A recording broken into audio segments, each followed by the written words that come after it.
tuubiidha. Mooyyalee tuubiin jalqabaaf jechuudha. Gaafiif deebii sanii qabatee dhufee jira. Weellisaa cimaa mucaa keenyaa kan Booranaa eenyu Guyyoo Tureeti. Guyyoo Turee wajjin turtii qabna kanaaf gaafiif deebii kennaa.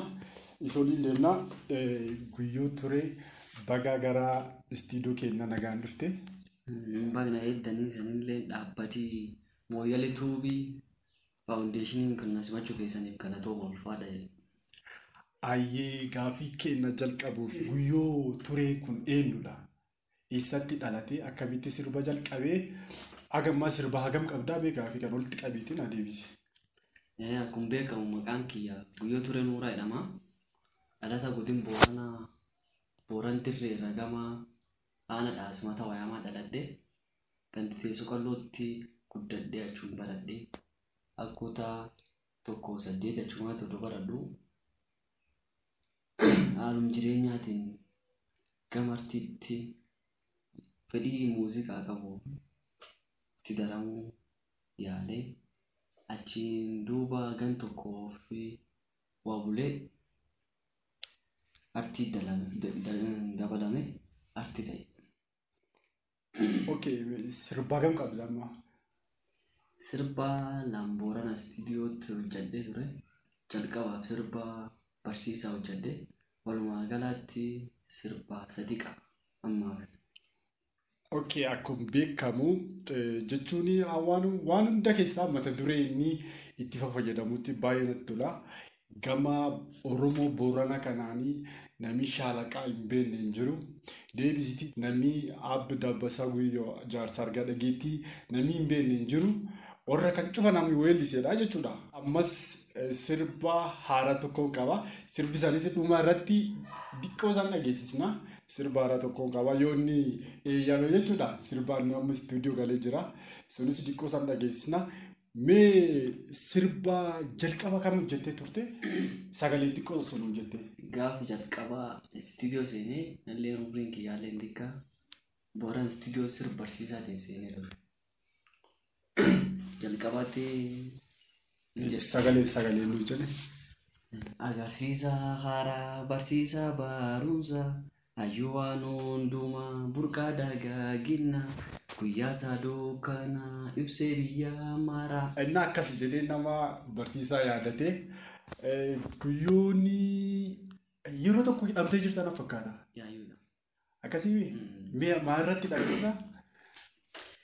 Akkasuma barii kuni bara guddaa mata qaqqabate bulu barkan mata qaqqabannee akkasiin bullee ture. Gam kibbaatti filannoo wal qabatee haalli biyyatti deemkee jirtullee baay'ee rakkisa waan ta'eef sababum siyaasaatiin shakkamee hidhame. Guyyaa kam hidhamte? Bultii 8dha. Okay. Yaa namatti ulfaata umrii kanaan hidhamee beekaa jechuun baay'ee namatti ulfaata. Yaa haaluma siyaasati haa ta'uti garuu deebisiitti sirba dhiyoo kan baay'ee deemaa jiru. Baay'ee si jaalatamee jira jedhee na yaada. Sirba Abbi Dabbasaa Guyyoo Jaarsaa Argaa Dhageettii nama qorqoorratti keessa gaafate. Mee sirbi sun sagaleen osoo nu jettee? Abbi Dabbasaa Guyyoo Jaarsaa Argaa Dhageettii nama jabeessu naasollee gosaati akkamsi jibbaanna si qaroo biyyaati akkamsi jibbaanna si jabaa biyyaati. Abbi Dabbasaa Guyyoo Jaarsaa Argaa Dhageettii nama jabeessu naasollee gosaati akkamsi jibbaanna si qaroo biyyaati akkamsi jibbaanna si jabaa biyyaati. Uchiif jabiinni kee namoota galata gorsi kan kee dansa si beekaa hubata atirraa fakkaata ijji kan kee dhugaa atirraa fakkaata ijji kan kee dhugaa. Akkasii jedheetiin gaa'ollisee jira. Sirbisa kanis gadaa Booranatu birraa hin argattanii sirba haarasaa kana jechuudha. Kan biraa ammoo gaafiin keenya akka ittaantu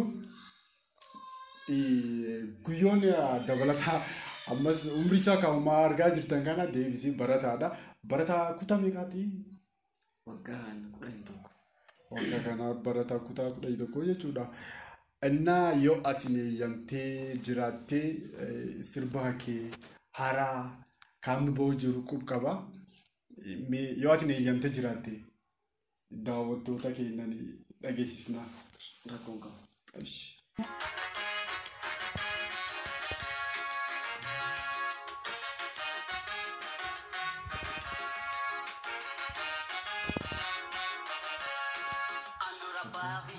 Kanurraa fuudhanii adeemsee milkisa kanurraa buusanii akka fakkiin teenna hanuuf deebitu nageellee booranaa dachee na duraanu akka fakkiin teenna hanuuf deebitu nageellee booranaa dachee na duraanu.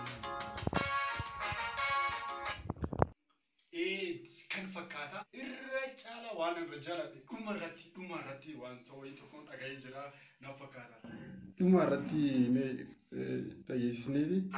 Yaada lafa qabaa kan yoo murtee gootettuu dhabnee kan lafaaf jechi jibbaan akkanaan hin namnu dhiirettuu dhabnee ababtuu babdiyooda jaal shooba gabaabo jaal galgaloo qaa abraachi dabbasicha jaal quxuxuulloo abbaroo duuba dhiibaan dabbasicha abduu halkanoo jiloo biiroo biikolee abbulee fuluu isa dhabnee namnu itti foof qabsoon ammallee isa dhabnee namnu itti foof qabsoon ammallee. Fakkaataa gaafinni mala sirbi kun akka baay'ee namni simatee eegatu abdiin guddaan qaba. Kanaafuu mee amma gaafii keenya kan taantu mee asin artiin siif maalidha? Artii kan mee akkamitti ibsita? Artiin silaa kaayibsuu malu uummata Oromooti. Artiin kun qaama uummataa is jaba is olaanaa ilaaf gurra uummataati. Artiin naaf maana jedhu naaf waan guddoo tokko uummata kiyya biraalleetti na dabalatee warroottan artii abbootii keenya akka daa'imni fi tartiin nu guddisan warri ibsuu hin danda'a.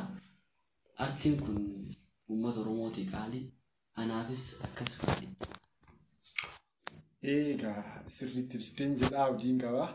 Kanaaf mee gaafiif deebii gabaabdu kana waan naaf hayyee jettee asii mooyyalee tuubii istuudiyootti argamtee waan gaafiif deebii kanillee naaf gooteef baay'ee galatoomi siin jedha. Mee dhuma irratti mooyyalee tuubii maan jettaanii erga mooyyalee tuubii qabduu fi haala amma mooyyalee tuubii itti deemu jirullee yoo gorsi qabaattes yoo waan fooyyessu mallee jiraates. Mooyyalee tuubiin akkasuma yuutuubii Oromooti. YouTube keenya qaali. Asiin dur daangaa Oromiyaatti kan ture Somaalee fi Oromiyaa jidduutti maqaa mooyyalee fi mooyyalee Booranaaf haa taatu jedhamuun akkasuma maqaa mooyyalee kanaayyuu jabeessuu fi maqaa mooyyalee kanaa guddisuu mooyyalee tuub jedhee keenyaaf Itoophiyaa lamaan akkasuma biyyoota alaaf keessaalleetti maqaa lafteenna Oromiyaa beeksisuu fi kan karoorfatu mooyyalee tuubii galata guddaa qabdaa ulfaadhu waan ibsuuf hin qabu waan jedhuun hin qabu akkasuma galataa galchaa fi namni aartii kan irratti illee taatu sirbi kanaan durallee taatu ka amma itti deemu jirtu illee taatu ka dabarte illee taatu haara ammaa kanas taatu namni itti galateeffattu hojiraate carraa kallee sii kenna. Akkasuma hojii tokko hojjechuu fi yaadaaf deeggarsi nama barbaachisa. Dhumirra kaasee warroottan jabaadhii naan jechaa turtan deeggarsa naan nuutisiif jira rakkattuu jechaa turani ammas hagammaallee itti na bira dhaabbachuu jiran maqaa dha'ee galateeffadha. Jalqaba kaasee Abuuqa Kashuu qeerroo dargaggeessa Booranaa Oromiyaa kibbaa Booranaa ulfeessee si galateeffadha. Taansii Sodda Geenbunayyaa maqaa kiyyaaf maqaa dhaloota qubeetiin si galateeffachuu barbaada. Kan hagan qofaa odoo hin taane warroottan na deeggaraa turtaniinis hedduu isanii cuftii galatooma ulfaadha. Ayaatis galatoomii baay'ee ulfaadhi. Nalleeni maqaa mooyyalee tuubiin badhaasa wayii tokko. Kunis naaf gaafiif deebiin kunini mooyyalee tuubii irratti kun naaf jalqabaadha. Waan reakshinii viidiyoo dabartee jechuudha. Waan upload maani goone dabarte gaafiif deebiin kunini isa jalqabaa kan irratti ammoo inna nalleen naman inni dinqisiifadhu akkan karaa nani isa itti dinqisiifadhu ammoo karaa mata duree inni filatu jechuudha. Mata duree baay'ee babbareedaa fudhata. Sirba jechuun sirba irratti jalqaba sirba inni itti hojjete maqaa Shaalaqaa Jaatanii Aliitiin dhufee barsiisaatiin dhufee deebisee Abbi Dabbasaa Guyyoo jedhee dhufee ammas deebi'ee waan nurra baduu jirtu tokko kan nurra badee dhabamuu jirtu tokko maqaan Nageellee Booranaa jedhuun qabatee gad dhufuu jira. Kanaaf mata duree inni filatu baay'ee dinqisiifadha. Kanaaf waan kan ta'eef mooyyalee tuubiin jechuudha badhaasa adda ta'ee qopheessee jira. Kanaaf badhaasa kana kennaafi kanaafi mooyyalee tuubiin badhaasa si qopheessee jira. Badhaasni si qopheessu kuni badhaasa addaadha. In jaalattaan jedhee yaada. Kanaafi badhaasa asii qopheessee jettee kanaadha. Akkasiin narraa fudhattu. Laallachuu dandeetta.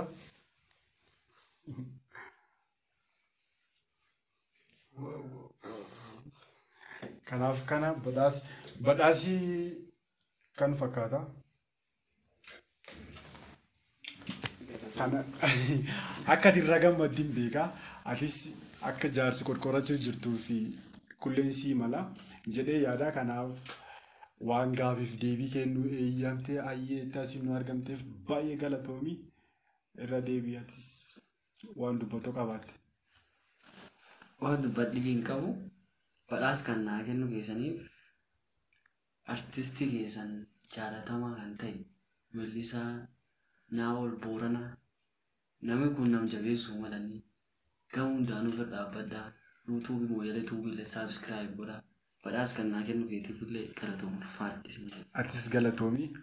Kanaafuu sagantaan keenya kan fakkaataa akka irraa gammaddanii abdiin qabaa. Kanaaf mooyyalee tuubiilee saabskiraayib godhaa.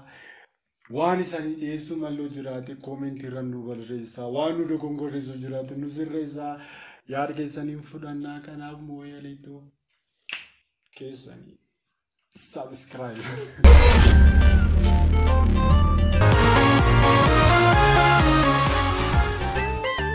It's caught